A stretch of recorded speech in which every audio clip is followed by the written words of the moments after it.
So today I felt inspired to just record this little video and talk about control. Now I had written a box post a few days ago, and it said something along the lines of a man who is able to be controlled feels unsafe and untrustworthy in the world. And I had some people agree with it, and I had some people disagree with it, which is totally fine, totally normal. And I just wanted to jump on here and elaborate a little bit on that and perhaps give some of you something to think about and even another perspective as well. Now, several people who disagreed with the post said that control also doesn't feel safe to them, which is totally understandable, especially if you have been in abusive relationships and someone's tried to control you, if you haven't done your deep trauma work and you still feel wounded from things that have happened to you in the past, experiences that you've been through. And so, hearing that,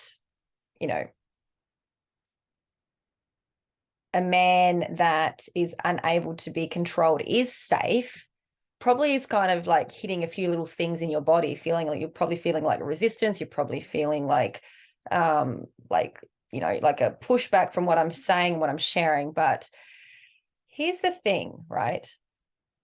So a deep desire for women, in my experience, and the women that I've spoken to, we desire a man that is like a mountain, right? It's like we want to let go. Women want to just be open, to share, to express, to be receptive, and to just know that she's taken care of. Not that the man has to be perfect, but just that he's safe, that he's solid within himself. He's an integrity in his own life.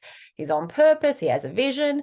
And so, and taking action to see out that vision as well. And so in that, there's safety, right? And so if you're a woman desiring this, you don't want to be a woman that is able to kind of poke a man and he's going to like fall over, right? You're not going to feel safe to lean into that, and you're not going to feel safe to let go or be open and receptive to receive him, right? You're going to want to stay in control, right? And try and wear the pants in the relationship. Not always a conscious thing, but it can be an unconscious thing that shows up a lot.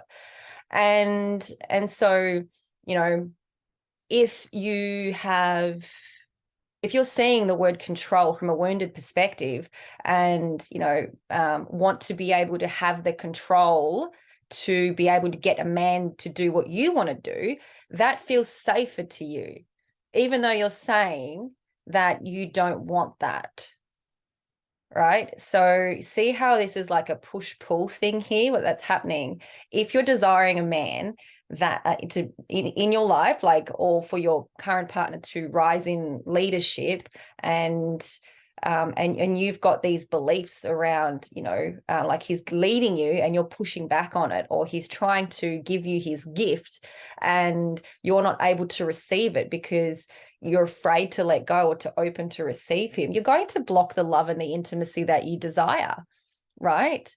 And so think of it like this. So I say the expression that I use a lot is that a man sets the rules, the container, the boundaries for the relationship, and he sets the container and he leads the relationship, right? And so think of like, if a man didn't have, wasn't kind of, what's the word? Didn't have his integrity intact, and you could poke him and he was going to fall over, would you call them walls? Would you say like that's a wall that you're going to lean into and you can plane and it's not going to go anywhere? It's going to feel like a fucking jellyfish, right? And so think about this here, okay? So think about this here. So are you seeing the word control from a wounded perspective, or are you seeing that a man that is actually in control of his life, of himself, and is offering you a container of safety that you're not going to be able to fall over in, which You can't like be able to open and express and be yourself, but I'm meaning more so like you're not going to collapse because it's like there's wobbly walls. Like what feels safer to you? You know, like what feels safer to you? And so this is where the deconditioning needs to happen with women, right? And you know, I talk a lot about healing the feminine. Talk a lot about healing your relationship with men, your intimacy with men. But the core of all of this, like the core of this, which is like even the core of my own work, is to bring you into integrity with yourself, right? And so when you're in integrity with yourself and your self-worth is intact, okay, and you're moving through the world with an open heart, you're not going to attract these men that try and control you in harmful ways to get something from you. Okay. A man that can be controlled, right, does not feel safe in the world, because really he's not in true integrity with his heart and his purpose, right? Because your purpose is, I like to describe it as essentially you. You are your purpose, right? And if you're out of integrity with yourself, you're out of integrity with your purpose. If you can't lead yourself, you can't lead somebody else, okay? So wounded people attract wounded people. And, you know, and if you're in a relationship and you're both devoted to bringing more life into the relationship, deeper intimacy, and you desire to you know, let go a little bit more, like these are the things that you're going to have to work on. The feminine energy, she's the one that goes first, right? Energetically, her energy goes first, and she inspires masculine leadership, single or even, you know, in partnership. And she creates the magnet between her and a man or men, right? She creates the magnet through her receptivity. Like magnetism isn't just like a word that kind of like, you know, just gets thrown around because it's like, oh, I'm a magnet, I'm a magnet, I'm a magnet, I'm a magnet. Yeah, cool, that's great. You're a magnet. You're a feminine woman. You're meant to be wired. You are wired to be that, right?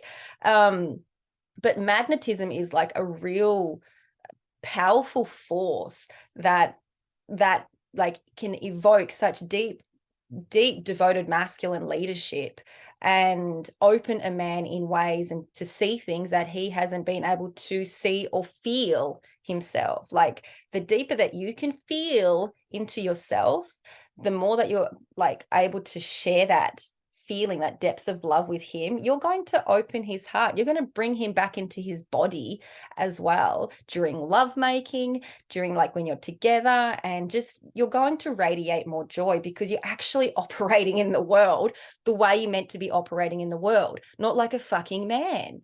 Right. And this is the thing. It's like women are moving through the world like a man. And I get it. It's safer. It's safer because feminine women like feel like sometimes they're going to be annihilated by other women that haven't done their work. It can be scary. But this is where the inner work comes in, and you do deeper work in your self-worth. You do deeper work in your deprogramming. You do like you plug out of the fucking matrix and come back to your most natural state, right? You connect deeper into yourself, into your body, into your feminine heart, right? It doesn't make you passive at all. It actually makes you a powerful force in the world.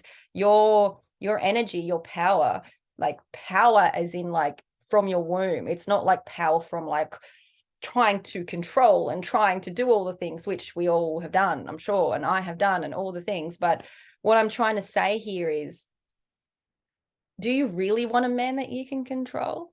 Right. I get it as well. It's like a man that you can't control is fucking scary as well, you know, but it's the man that's the safest for your feminine body to let go and truly relax.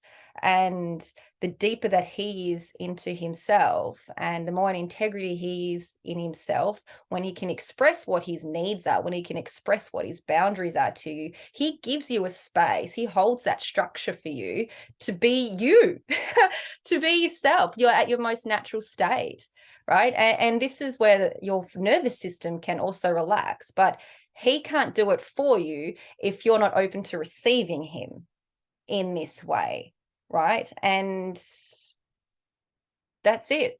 I'm out. Talk to you soon.